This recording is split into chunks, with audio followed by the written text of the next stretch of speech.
You know what, Kobe? What's that, Barry? Popularity is just the slutty little cousin of prestige. Jeez.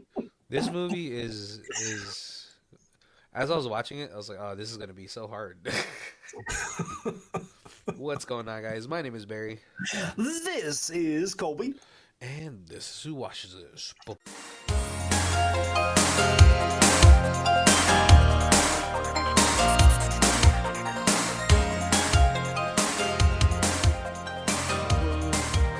Theme music. What's going on, guys? Welcome to the year 2025, and Dun dun dun. in this month it's all about the return, the re-return, the comeback. Yep. Right. Last time we did what? Last January was New Beginnings. Yeah, This is the return. I like it. I guess it's like like it. I guess it's like new beginnings as well, but like the re-return. Yes, this month we're gonna be doing a whole bunch of comeback kids, comeback stories. Actors coming back into the limelight, and I like it. so it's a little bit out of what we usually do with more of underrated movies because I feel like all these movies are like praised. So I guess But, we hey, you know we yeah, gotta if they're like relaunching an actor or an actress, yeah then they they're got to be good. underrated, Hey, I right? guess occasionally we have to watch some Some good movies. popular movies. Oh man! And so today, before we introduce the movie to you, we got the Rhymefest trailer, which again was hard for this one as well. Yeah. All right, lights on Broadway. Thespians and actors are like night and day. The stage is a different beast. Movies are far different from stage plays, to say the least. To be or not to be, we never plan. So I guess we'll find out in 2014's Birdman. It feels so uninspired, and really it's because I feel so murky this week. When you're coming off like being sick, Right. it's Yeah, like you gotta have the Christmas colds, and yeah, now January is you're making your comeback. right? I swear I don't know how Michael Jordan, did the flu game. The biggest baby. I would have been like, "Oh, I'm sick, guys. Can you guys do one game without me?" But yeah, we're gonna be talking about the 2014 Academy Award winning, I believe, movie Birdman, starring a plethora of famous people. We have the comeback kid Michael Keaton Right. playing the titular role of Birdman. We have Emma Stone. We have Zach Galifianakis, Edward Norton. God, who was the old lady? She's in a lot of things. The the Let's see. Yeah, she was the what's it called? The the reviewer, right? yeah, the So reviewer. She's Lindsay Duncan, Tabitha, who was in I believe, Under the Tuscan Sun. I know that's not where I know her from. but, but yeah, she's like in a whole bunch of things, like I don't know why Under the Tuscan Sun was like the number one. I was like, yeah, I have to know her from that. Oh my gosh. hey, right, Uh, Tuscan Sun. I don't think I've ever seen that. right. Amy Ryan, who played, who was in The Office. That's where I know her mostly from. What's it called? Andrea Riseborough, uh, and Naomi Watts. Yes. Who again? I feel like also she was huge in the '90s and then kind of tapered off. So you can kind of give her this role as well because she was pretty good in this movie as well. But Right. yeah, King Kong. King Kong. I'm sad that that's like, oh, that's it, right? But geez, like I feel like this movie is gonna be really hard to talk about chronologically. I don't know. How do you feel about this? Um, yeah, we always kind of give like the breakdown, but I think we're gonna break it down pretty quickly Well, yeah, because then because there's a whole lot to talk about afterwards. yeah, I feel like the best way to do it this year, or like not this year, but maybe this year, who knows? Uh, we could talk about the main overarching plot, and then I feel like it'd be more fun to talk about the characters that are in this movie and kind of break it down. This movie is like one of those. It feels like an artsy film. It's a movie about a play, but it really plays out like a play. Yeah, So yeah, let's just yeah. this is like one of those movies when it first came out, I wanted to see it. This is 1,000% different than I expected this movie to be. Oh, really? Like this is I think I watched this when it came out because I was like, "Oh man, it's my Batman," which is funny enough. yeah. And Funny then, enough. but yeah, I was not expecting this movie when I started playing it, and I was like, what? It also feels like, oh, is this? It also made me think about like when I first watched it, it's like, oh, is this how theater is? Mm, Yeah, I would never like if I ever became an actor, I was like, no, I'm not gonna do theater. It's too raw. It's too Edward Norton in this movie. That's how I yeah, feel like a lot of those people are, and it's just like, no, I need takes. I need a laugh in between things. I'm sorry, but it's no longer Shakespearean days.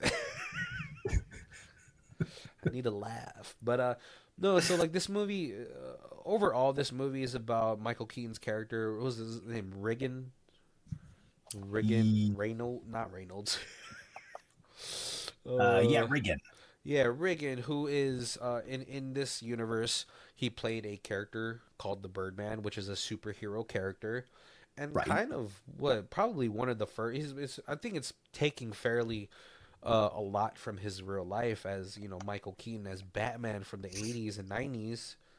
right, and being kind of really that first key superhero Cinematic, movie. right? Yeah, Yeah, and being as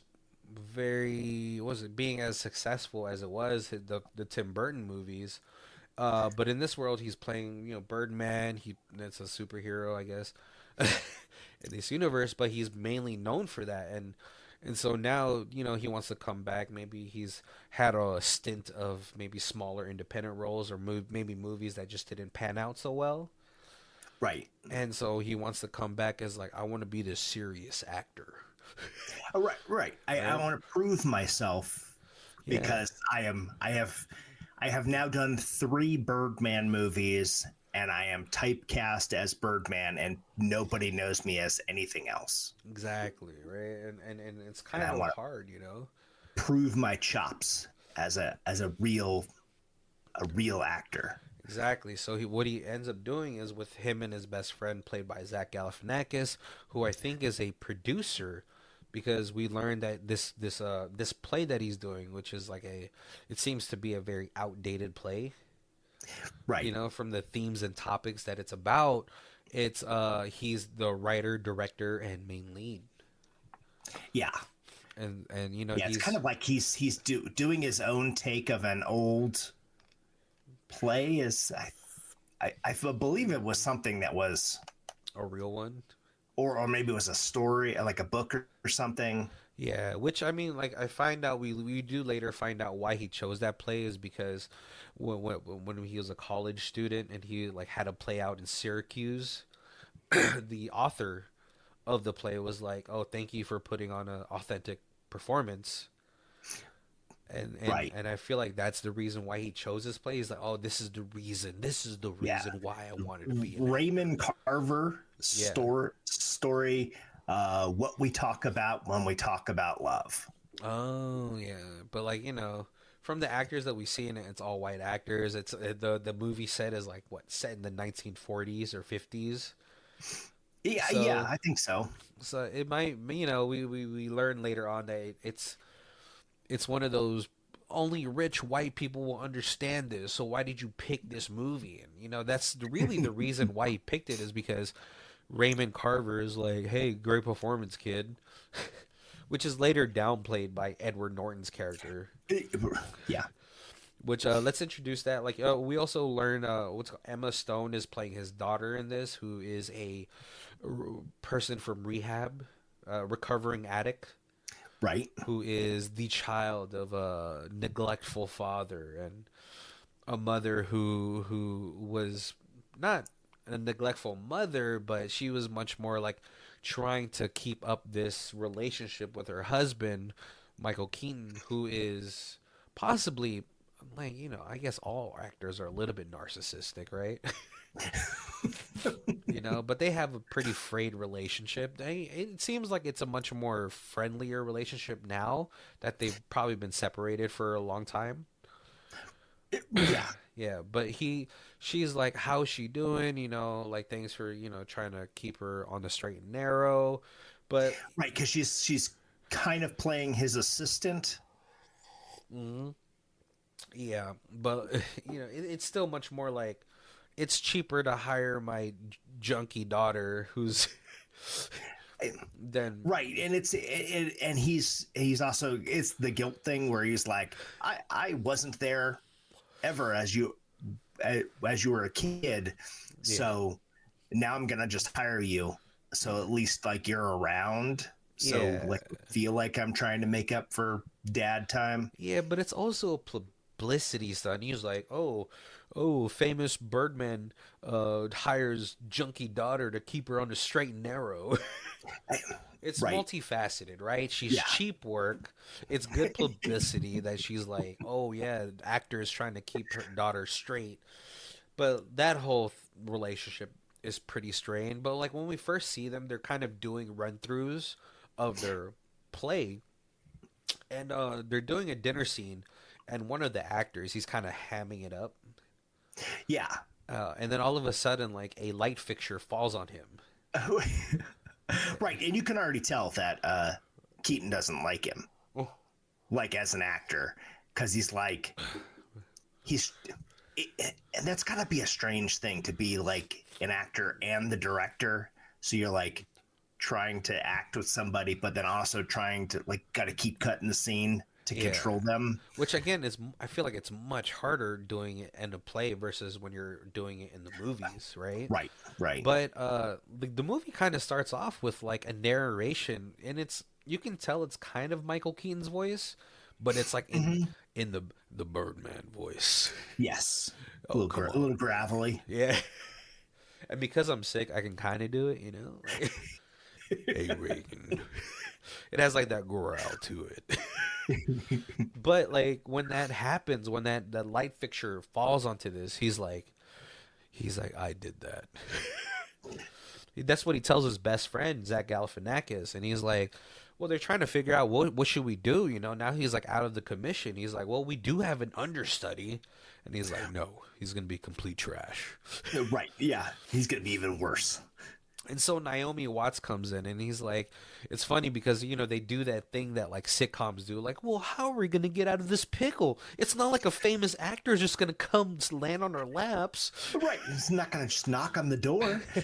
And as soon as that happens, Naomi Watts comes, and he's like, hey, we have this, I guess a pretty big name in Broadway that wants to fill in that role.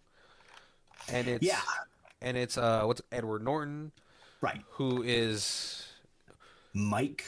Yeah, an enigma, if you can say, right? Because when they first do the meeting, Michael Keaton wants to run lines with him, and he's like, "No, just feed me just feed me a line, just come on, Riggan, just feed me a line." And he kind of regurgitates a line. And he's like, "How do you know that?" He's like, "I just know it." He's like, "No, I'm fucking with you." It's a very interesting dynamic because it's you could tell that Keaton's character is used to the film world.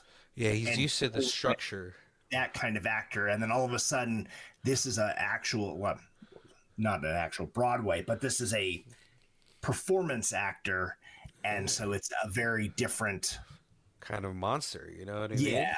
Because he's like, no, man, I know the lines. Like I read the script, man. Don't worry, you know. And he's trying to. It's funny because it feels like he's trying to pull something out of Riggan.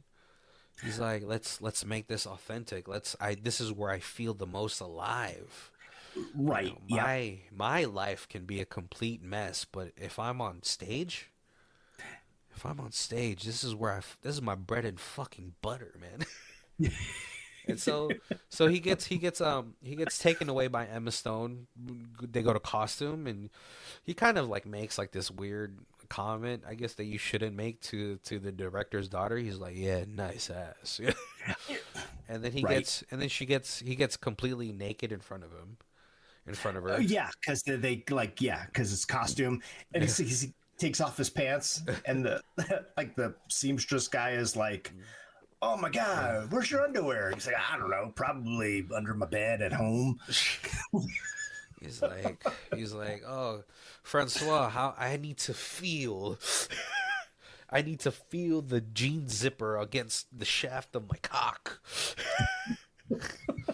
And as he's like originally like kind of walking around the stage, you could tell that he's been in that theater before. Oh yeah, plenty of times. And He and knows the then ins and outs. he goes for the fitting. It's like, oh, okay, well, he's been doing this long enough. He knows the seamstresses and Yeah, the he knows all the backstage people. And Naomi tailors, Watts. I guess it is. I'm Yeah. like, it's not seamstress. Yeah, and Naomi Watts is like, Jesus Christ, did you get naked in front of her? He's like, yes, but you know, she has to get used to this. You know, this is how actors move. Right. Yep. And so they do the first preview, right? This is like, you know, before opening nights. You do a couple runs with a couple, with the crowd, probably half price tickets, you know, just to see Right. like Yeah. a practice run, right? Yeah. And Yeah. Zach Galifianakis talks to Michael Keaton, and he's like, he's fucking drinking on stage. And so Michael Keaton comes in. He's going through his lines, and he kind of he switches out the gin. The gin for water. And Mike, or Edward Norton's character, he's like, "Did you fucking take my gin? Did you? No, this is fucking bullshit, man. I'm supposed to be drunk. You should be drunk right now too." And so, this guy is How like can I play drunk if I'm not drunk? exactly. And this guy's like a heavy method actor, like this Yeah, is a yeah. I gotta, and he's like, this is fucking bullshit. You have all the best fucking lines, and like the crowd is like laughing Yeah. because he's just like absolutely unhinged at this moment. So the first preview night, it's kind of a mess, but he's like, Michael Keaton and him, they go out to like a bar later, and he's like, Well, kind of as they walk off separately, and as Michael Keaton walks by Galifianakis, he's like, "This guy's a mess. I don't want. Find a way out of the contract. We got to replace him. We're going to shut the show down and postpone it. I can't work with him." And then Edward Norton kind of comes around the corner. He's like, "That was great. I mean, it was a little bit of a mess, but I really feel it. Like this is going to be great." And it's such this like weird dichotomy from where he just was on stage as this unhinged like drunkard. Yeah. To like, oh Jesus, this is gonna be amazing, Right. Oh man, we're working through the stuff. Opening night's gonna be fantastic. Yeah, and then, like as they're walking, he's like, Michael Keaton obviously is upset because of how much of a mess it was. He's like, it's just a preview, man. Like, we don't even know what this shit is about. The crowd doesn't know what this shit is about. Is it a drama? Is it a comedy? And, Right. as they're talking, like she's like, the only fucking person's opinion that matters is that old bitch right there. Right. And as they're walking in, Keaton's like, I don't want to go in there. Yeah. And he's like, don't worry. Yeah. It's a bar, but you can get a coffee. Yeah. And you're like, oh, okay. I see. But he this has had issues in the past, and he's trying to, stay trying to stay cleanish. clean, But and then he goes up to, but like Edward Norton, he goes up to that to Tabitha, who's the reviewer, the main reviewer of New York Broadway, and she's like, this is gonna be a fucking mess. And he's like, yeah, but I'm a fucking amazing, Right, right. He's like, I'll give you something to write about when I give you a shitty performance, but have I ever? Yeah. You know? And so Tabitha like knows Edward Norton's a good actor, and so she's like, well, at least there's one shining light from this whole thing. But later, Michael Keaton's kind of like he has like a whole other fucking mess of a relationship with other people. One of the actresses he's like sleeping with, and she's like, "Oh, I'm pregnant. I'm pregnant. Aren't you happy about that?" And he's like, "Yeah."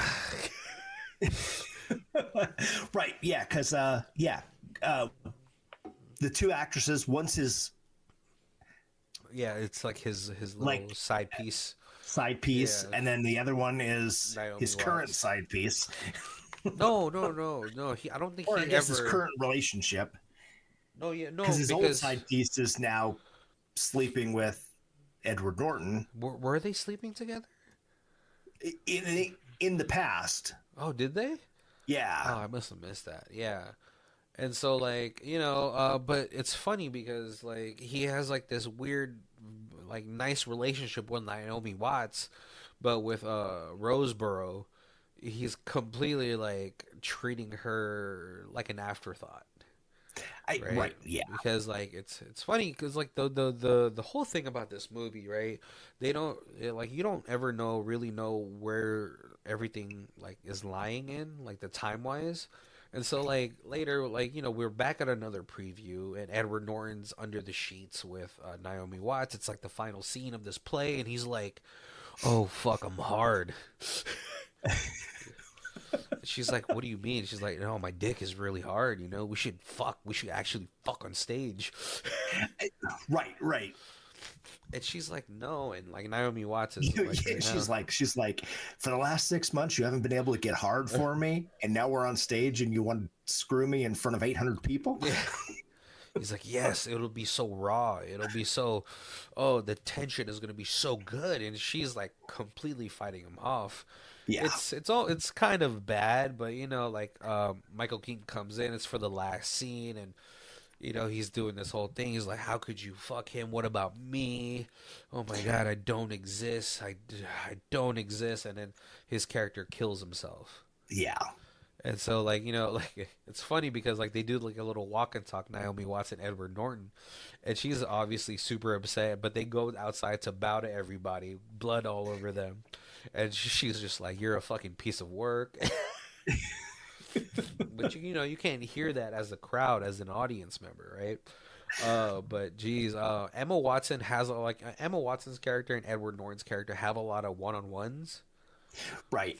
And she's like, Jesus, that was a fucking mess, and she's like, sorry, before that, Emma Watson and Michael Keaton's character, they kind of have like a little one-on-one, and he's like, Jesus, is that fucking weed? Mm-hmm. And she's like, oh, come on. And she's like, gee, how could you do this to me? And she's like, you? How could I do this to you? Right. Right. And yeah, and she's like just completely talking about how irrelevant he is, and he's doing this play as like a vanity piece. He's like, you wanna be relevant again, but you don't have a fucking Facebook page, You don't have a Twitter, you don't have anything like this, like what is going on with you? And meanwhile, like, man, the Birdman is like has been chirping and chirping to Michael Keaton. Right. Yeah.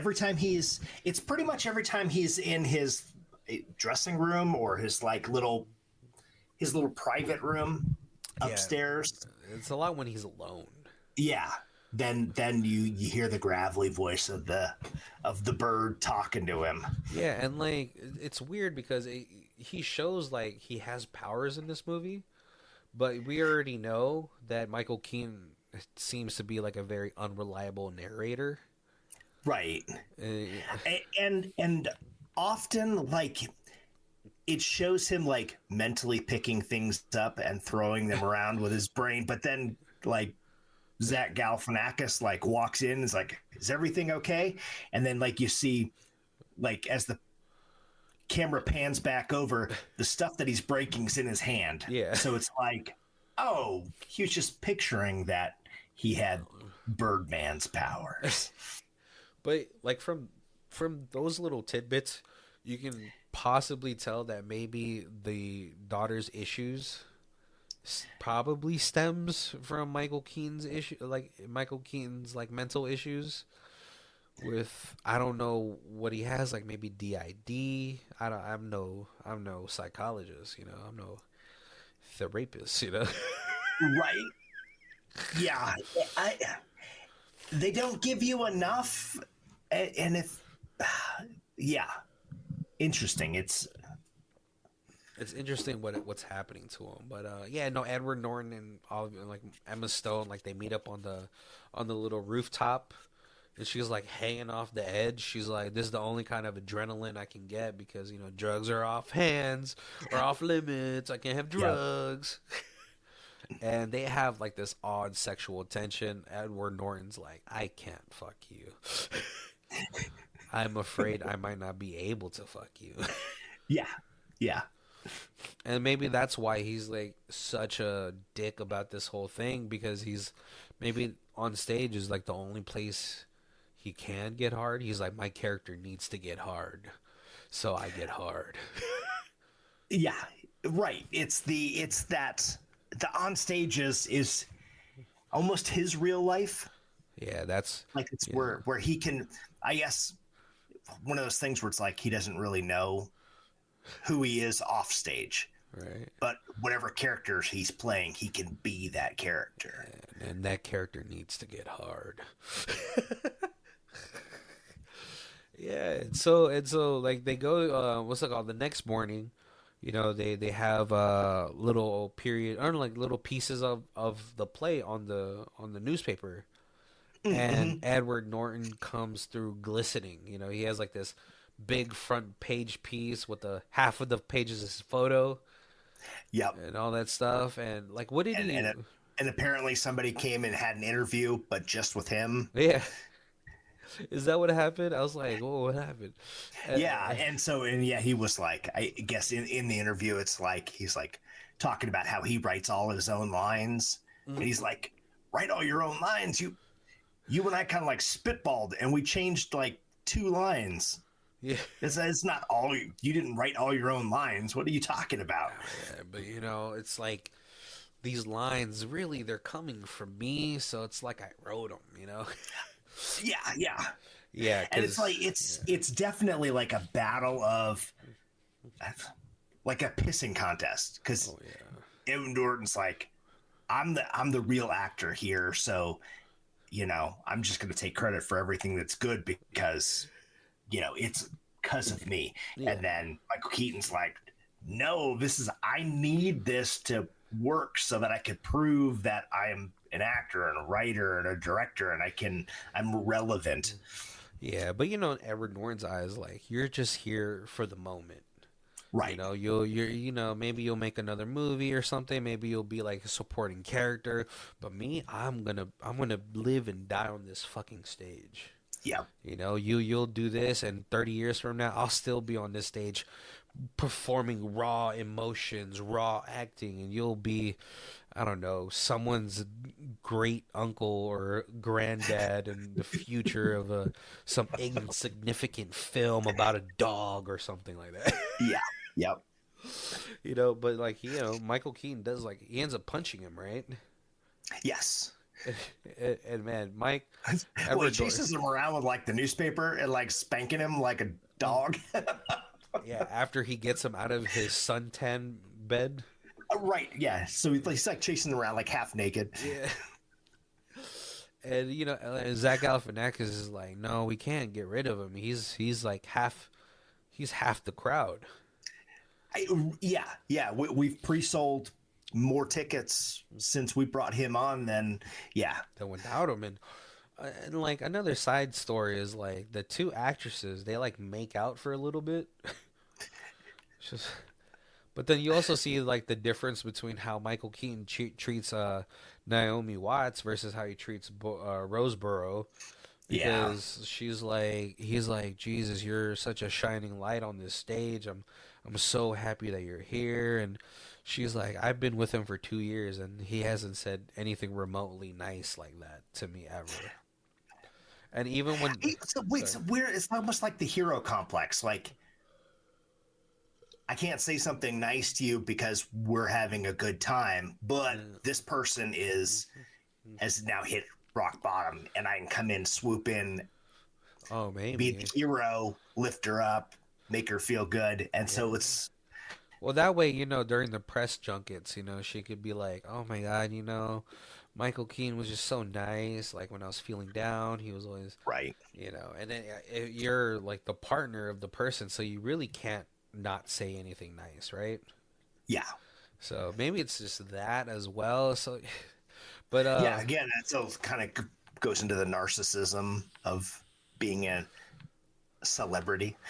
right, everything I always feel like it's very calculated with like a lot of these type of characters, right? That's how their mind works.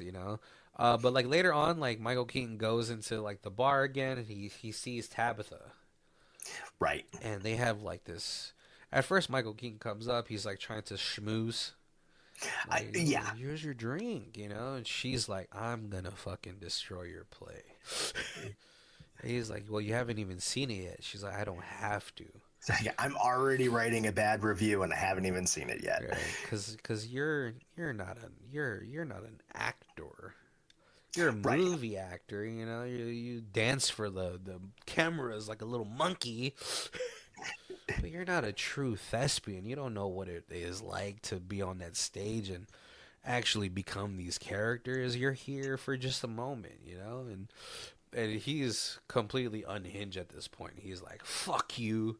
Yeah.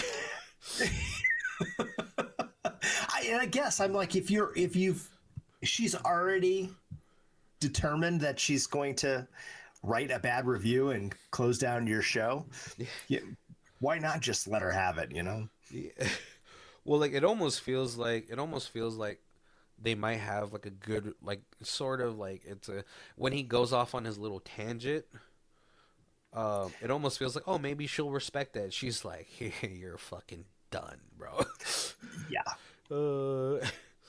And so that's so funny to me, right? And so this is completely where like after this whole interaction, he goes to like this little liquor bodega and he's like, yeah, give me a pint of whiskey, and he's like 6.50, and I was like, oh, that must not be good whiskey. That's less than a fucking Big Mac, you know what I mean? And he completely like he passes out on this stoop, and I Yeah. believe he's like laying on this bag of trash that has like shit on it, like inside, because you see little brown stains. That's kind of what I was thinking too. But Yeah, yeah. but this is where like the Birdman persona fully comes in, Hmm. and he's like flying around him, and he's like, "You're good, yeah, you're a big piece of shit, dude." Yes. Why are we even trying to do this stupid play? Yeah. You're an actor. You're a star. You should be doing Birdman movies. That's what people want to see. They don't want to see some old people talking about love, Yeah, that's just boring, dude. You see any weird like, explosions, and and it's funny, action and yeah, blood. it's funny too, because like earlier in the movie, there's like a little like he has a little TV in his upstairs green room, and it's like Robert Downey Jr. doing the whole like little press junket for Marvel movies, and he's like, Yeah. "Look at that, that should be us. Right. Right. We should be in under the lights and getting fucking money like that, not this bullshit." And it kind of completely overtakes him. Like he's like up on a roof, like like fucking Batman. Right. And some lady's like, "Oh my God, is this real?" Are you gonna jump? Or are you filming a movie? Yeah, he's like, "I'm gonna fucking jump, lady." And like some guys, he comes up to the roof and he's like, "Sir, please don't." And he jumps off and he's like floating, like Right. And then and starts flying around the city. flying around the city, and then oh, before this, on the last preview, he ends up walking around naked because he gets locked out. Yeah, because he's having a bad time. Oh, because he sees his daughter kiss Ed Norton, Oh God. and he's like, "Oh, I need a cigarette." So he Yeah. goes outside, and then the door closes and locks, And like the but robe can't cut but the robe. it like Yeah. locks on his robe, so he has to like drop it. But honestly, like, he pulled that off like a champ. Like Yeah. walked around and then kind of like walks back into the theater Yeah. and kind of just enters from the other side. And yeah, And like it's kind of bad press, but any press is good press, really, because right. they do the whole situation, like they do the final scene. He comes into the theater and he's like, yeah, bang, you know. And then his daughter's like, hey, you got 300,000 hits like an hour. That's fucking awesome. It's gonna be good press for the movie. Birdman walks around Times Square like in underwear. And it's funny too, like if you see like the commentary people are saying, is like, dude, you look so much older in person. Fucking asshole. But yeah, no, so like the final night of the play, or like the opening night of the play, it seems like it's kind of going well. The first act happens and everyone's like, geez, that was actually really good. I'm pretty surprised and stuff. And so like he's in the dressing room, he's talking to his ex-wife, and she's like, hey, everyone's kind of loving it, like, you should be happy, right? Right. And she's like, wow, how are you not nervous about being opening night? And he's just like, this is the most calm I've been in years. Jesus. And that's like the most like dangerous, when someone's like been like fucking neurotic the whole time. Yeah. And he's like, yeah, I'm in this groove. I'm like, are you taking Percocets or something? Are you on a Xanax or something right now? But as soon as she leaves the dressing room, he's like, yeah, it's the final act. And then he actually pulls out like a real gun. Right. Which, when he first does it, you don't think anything about it, because in the previous night, Ed Norton's like, it's hard to be scared of a gun when I can see the little red plug inside of it. You gotta use a piece that looks a little bit more like you're gonna shoot me. Yeah. And so yeah, he pulls it out, has a clip in it or a magazine. Right. And he and cocks then he it. loads it. Yeah. Yep. And so they do the final scene, and it seems a little bit more serious. He goes off a little bit of script because he's like, fuck, I don't exist. And he goes out he looks into the crowd and he points the gun specifically at Tabitha. Yeah. And he's like, you fucking bitch. Pretty much what he's saying, right? And he puts the gun to his head and he actually shoots himself. Yeah.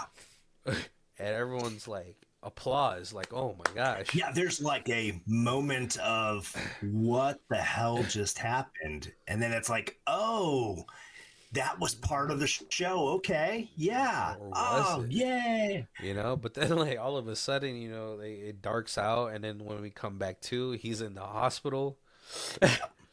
And like, it's funny, he doesn't want to be fucking Birdman, but now he completely has like a little facial like reconstruction thing, and he looks like a bird. And like Zach Galifianakis was like, that was fucking dope, dude. He's like, look, she actually wrote a good piece. She's like, oh yeah, Riggins has brought a new something that's been missing on stage. Blood was shed by the audience, by him and the audience, and it's like he's reinvented a new style of acting, of like surreal, like a real life surrealism or some shit like that. And yeah, dude, it's amazing. We're sold out for weeks. I mean, obviously you can't do it because you shot your fucking nose off. Right. Yep. But this is amazing. And obviously his ex-wife is like, Jesus fucking Christ, what's amazing about this? He tried to kill himself, and he's like, no, it was an accident, right? And he's like, and she's like, was it an accident? And he kind of doesn't answer it, right? But then, like, as soon as they leave, he goes into the bathroom to, like, I don't know, wash his hands, and Birdman is in there taking a shit. And he's like, bye, fuck you. But before that, as his wife is walking out, his daughter walks in, and a number of times she's brought flowers, and it's always roses. And his wife makes the comment about how much he hates roses. It's a fuck. Not in front of the daughter, but it just. Yeah. But then when she comes in, she brings in a bouquet of flowers, and it's the flowers he said are his favorite at the very beginning of the movie. Yeah. And then she actually gives him like a hug. Yeah. And she's like, "Oh my God, like I set up a Twitter account for you and all this stuff, like actually doing the work of an assistant." Right. And she like, "Oh, let me step out real quick," and then he goes to the balcony or the window, and then Yeah. he leaps out of it. Well, it's a weird, like he's looking out the balcony and then, or like out the window, and then he sees like a little flock of birds fly by, and he just gets real happy, and he opens the window and he climbs up on the ledge. And then like Emma Stone comes back in. She sees the window open, and then when she's goes like, out to look, Dad, where are you at, Dad? She checks the whole room, and then she like looks up, and presumably, Michael Keaton is flying. Most likely, he probably killed himself there again. I don't know. There's a lot of theories to this. It's a very open-ended situation. Like I've watched like 4 or 5 videos trying to see an explanation. They even have an interview with the director, and he said, "I wanted it to end in a way that people would discuss my movie." Yeah, and so there's not a definitive but it answer. Originally, they had a different ending. I don't know if we're ready to talk about that, but the original ending was going to be he's in the hospital, and then like the daughter thing, and then all of a sudden it pans to Johnny Depp sitting in a room complaining about how he doesn't want to play Pirates of the Caribbean anymore. And that he needs to get up on stage and prove that he's a real actor because everybody only knows him for one role. And then the movie ends. And he was like, so is it like this weird like cycle of every actor is going through the same thing? But they said that he felt that this was more powerful. Yeah. And would have people talking about the movie. All right, before we discuss more about the movie, let's go to our other section, high star, low star. Dun, dun, dun, dun, dun, dun. So there's a ton of 10 out of 10s, and they're either like, I love this movie, go watch it, period. Or they're like 7 pages long. So the one that I found that was like a decent, like I could read, is 10 out of 10. It's satire, people. I have to say I'm shocked how many bad reviews I've seen on the site for this movie. It seems to me that the majority of moviegoers who have chosen to review here are only capable of viewing a movie at face value. This movie is clearly a satirical look at Hollywood and the consistent need to remain relevant. I will admit that the film does not appear, or that I'll admit that the film does appear unnecessarily artsy in places, but some Hollywood actors love being unnecessarily artsy as they think it gives them depth. That was the entire point of the film, for Hollywood to turn the camera on itself and expose its own crap. What I took from this film is that what I have always felt about Hollywood, which is also what I love about it. Actors are inherently insecure, which is why they chose to be in an industry where they need that constant approval. The actors who are worth their salt risk everything to entertain us. For that, they will forever have my respect. Definitely worth a watch and worth the Best Picture Oscar. And then we have a 1 out of 10. Not at all entertaining. I really didn't understand how this movie became a sensation and an Academy awardee. The movie from the beginning to the end is boring, and you are sitting and watching it because many people around you told you that this movie is great. An unexpected virtue of ignorance indeed. Oh man, I could see this movie not being a lot of people's cup of a tea, because it is I don't think it's as artsy as like I would complain about it to be. it is pretty straightforward, but it plays out like a play, Yeah, pretty much, right. right? Yes, it plays out very much like a play because it is very long cuts. Like every cut of this film is like literally like 15 minutes Yeah, of a lot just of one shots. of one shots. Yeah. I'm always super impressed.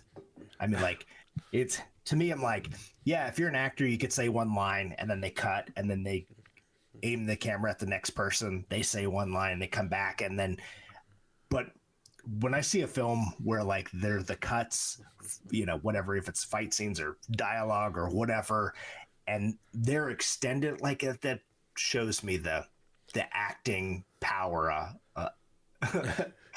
Of it that all. whoever's in that scene, Yeah, like the chops. They all they're flexing their chops a little bit. Like it's been a while since I've done a 15-minute dialogue without a cut. right. And then but like you said, like as a play, like I mean that's what you have to do in a play is like you're out there on stage for for 40 like, minutes, and then you have a 15-minute intermission, and then you're out there for another 40 minutes, and there's no stops and gaps, and maybe you're off stage for 3 minutes to change your wardrobe or whatever. But I know I remember taking theater and having to do like little dialogues for like tests. And I was like, man, this is hard for me to do like a 10-minute dialogue. That's fucking long. And, that's yeah. And like just imagining like like obviously you stretch it out, you act a little bit like, but like to do that for like 60 minutes or whatever, like a collective 60 minutes is really difficult. And that's what I think I really liked about this is like the long cuts, the one shots. I think the energy between everybody, like everyone had their own personality. They were very memorable. Because you have like Naomi Watts, who's like this girl that's always had this dream about being in a Broadway play. You have Michael Keaton, who's probably the most complex because of like the mental issues that he's kind of battling with, and the identity crisis that he's trying to go over. He's like, oh, am I relevant? Am I insignificant now? Am I nothing to these people? Am I just this fucking superhero I played in the 80s? Right. And I'm like, it's one of those things where it's you couldn't have had a better actor because he was Batman, and he could have kept playing Batman, but he chose not to because he didn't want to be typecast. So after 2 movies, he stopped being Batman, and then I mean, unfortunately, he was around, but he wasn't like the star that he was. He was. Yeah. And he could have kept being Batman and been huge every time he did it, but it would then, like, the more he played it, the more it would have been Michael Keaton is Batman, not Michael Keaton is an actor who played Batman. I know, but it's like funny enough that he did end up donning the suit again, and Jesus, like how, like that's like one of those like shining moments of the Flash movie is seeing Michael Keaton play Batman and again, and how aggressive he was as like old Batman.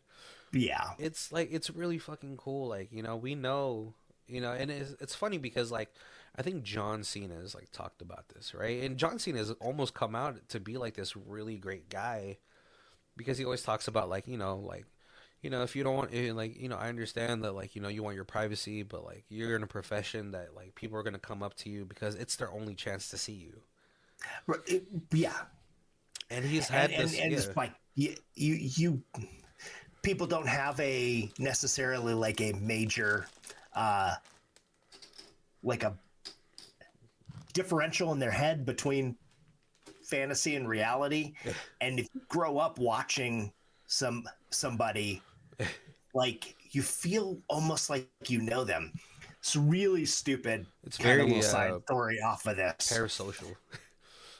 So, Real World on MTV was like, it was one of the first big, hey, Yeah. 8 people got together and lived in a house and they have to like survive in the real world. And one of them, there was a guy, Judd Winnick, wanted to be a comic book artist, actually went on after the show was over, became a comic book artist. He got married to a girl that was in the same season. Mm-hmm.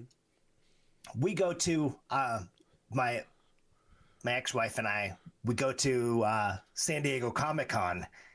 Judd Winnick's there. And we're like, we totally know who he is because he was on The Real World. The Real World. So I like, not like he's our friend, but, hey, I'm familiar with him, so I want to go buy his comic and support him. While we're standing in line, there's a girl who's kind of like walking and she's kind of like just chit-chatting with everybody. And, it's kind of, you when the line gets long, lots of times you have like the people who are like, stay in line, make sure you stand here. Don't get in the way of other booths and stuff. And my ex looks at her and it's like, your name's Wendy, right? And she's like, yeah. And she's like, oh my God, we went to high school together, right? Yeah. You're from Vegas? And they have a little conversation. And then it turns out it was like, no, you know me because I was on the show. I never have met you in real world before. Oh. And they had this little conversation like they were friends because it was just like you watch that show and you feel like you know that person, and then it's just like now it's 10 years later, and so like you still think you know that person even you can't remember where you knew him from. So, sorry, I know a little different than this, but it's no, and it's funny too because like maybe like a couple months later after Birdman, Michael Keaton ends up playing the Vulture from Spider-Man No Way Home. Right. Or Homecoming. And there's a weird like chubby Spider-Man like cameo in this. Well, yeah, at first I thought it was like, is that because he's going to be Vulture? But I was like, oh no, it has all the little, like, what's it called? Times Square, like, panhandlers and stuff like that. But it was just, that was really funny. But, it's, I don't know how obviously, maybe when they made this movie, they're like, we have to get Michael Keaton. We have to get Michael Keaton. He's like the premier, like old, OG superhero movie, because I don't think this movie would have worked with Wesley Snipes. Right. It would have been interesting to see who they could have found to replace that if Michael Keaton said no. Yeah, I mean, the only other person I could think of is possibly Hugh Jackman, because he's played Wolverine for so long. Right. But I gotta say, Hugh Jackman, like Logan, is probably like one of the greatest like comic book movies ever. It's like it's so good. Like every time I've rewatched it a couple times, and it's like, jeez, because it plays out like a Western. Right. And I think that's what makes it great. Like, like the comic book isn't like the device. It's like this Western, like old school Western story, and you just have comic book characters in it. Yeah. But yeah, like I'm glad that like Michael Keaton came back because after Batman, maybe he had like, what is it called, duplicity. Multiplicity? Yeah, multiplicity, which is like the only other. Oh no, he also had White Noise. I don't know if you remember that movie. It's like he's I don't know, like he's like it's like a paranormal movie where like the little fuzzy things in TV and like the in between stations on radio. That's where ghosts are. To, like, communicate. Okay. Do you remember that? It was like maybe 98 that came out. But yeah, other than that, like really, there's like a huge gap of like maybe he did like a bunch of indie films in between then, but I believe this movie is the movie that kind of put him back to doing more major things. Oh, right. Yeah, no, And totally. and I think he's completely leaned into like still, having the Batman persona because I remember it was like during one of the award shows and it was Arnold Schwarzenegger and Danny DeVito and and they're like looking at Michael Keaton. It was like, can you believe? It was funny because Michael Keaton and Arnold Schwarzenegger were never in a movie together, right? Or at least in the Batman movie, he was like in the Schwarzenegger was, I believe, in the George Clooney Schumacher Batman movie. Yes. Yeah, Yeah. that's a famous Batman Amex scene. But again, that's I feel like that's another movie that needs to come back. Twins 2. Arnold Schwarzenegger and Danny DeVito. I feel like we were robbed of a couple of like gems that could have been in the '90s. You had twins. They could have did a buddy cop movie where Danny DeVito was the captain, and it was like Captain. But yeah, like, how did you feel about other people in this movie? Like, I feel like Edward Norton always is solid. Oh yeah, no, I thought that was great, and it in a weirdly interesting way, like his part was good because he was the Hulk in a much newer than Batman. So like he's still a superhero, but this Yeah. much more recent superhero. I mean, I feel like the movies that a lot of people know Edward Norton for is either The Hulk or Fight Club. And they completely forget about like American History X, where he played that very decisive role and stuff like that. But Right? also, yeah, Edward Norton is also somebody that's not really. I don't know if it's like, because I know like they had like what is it like a financial dispute for Marvel, and that's why they brought Mark Ruffalo in. Yeah, I can't remember exactly what it was, Yeah, I but feel like a lot of people talk about how Edward Norton's kind of difficult to work with, and maybe that's why it all. But yeah, God, he's such a good actor, though.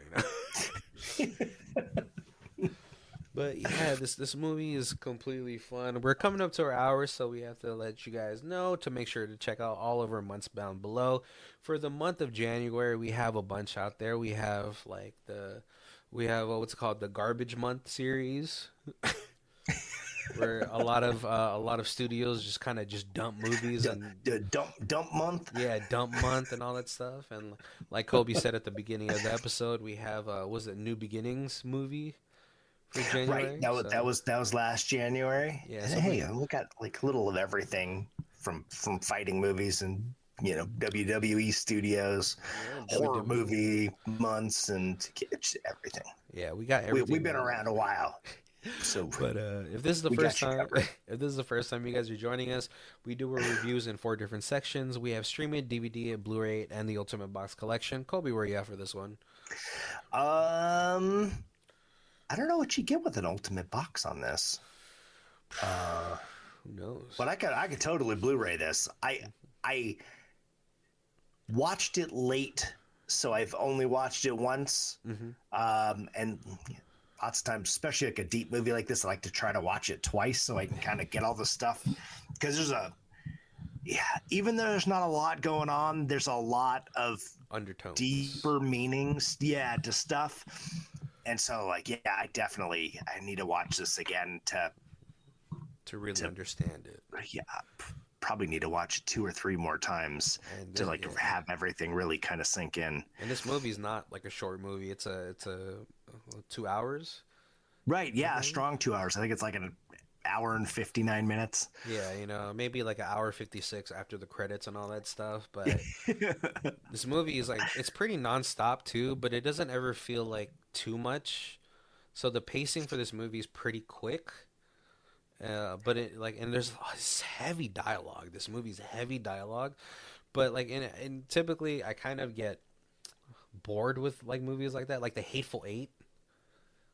Complete bore fest to me. My best friend loves that movie, but I was just like, yawn, dude. And I love like Tarantino movies, but that was just one of those movies I couldn't. And that's kind of what this feels like. It has a lot of dialogue between characters, so yeah, like it does warrant 2, 3 more watches. If you really want everything to sink in, and there's like all this underlying meanings between the characters, and all that stuff. And I feel like then once you get the story, then you can actually really sit back and appreciate the film style and the art and the color and all that Yeah, directorial gold that is in here. Like yeah, it's a beautiful movie outside of the acting and the story. yeah. It's beautifully shot, and I think I would probably go like Blu-ray as well. You know, it's just like I don't know if I'll watch it all the time, but like maybe I'll rewatch it like once a year. Like, Right, because it's a heavy movie.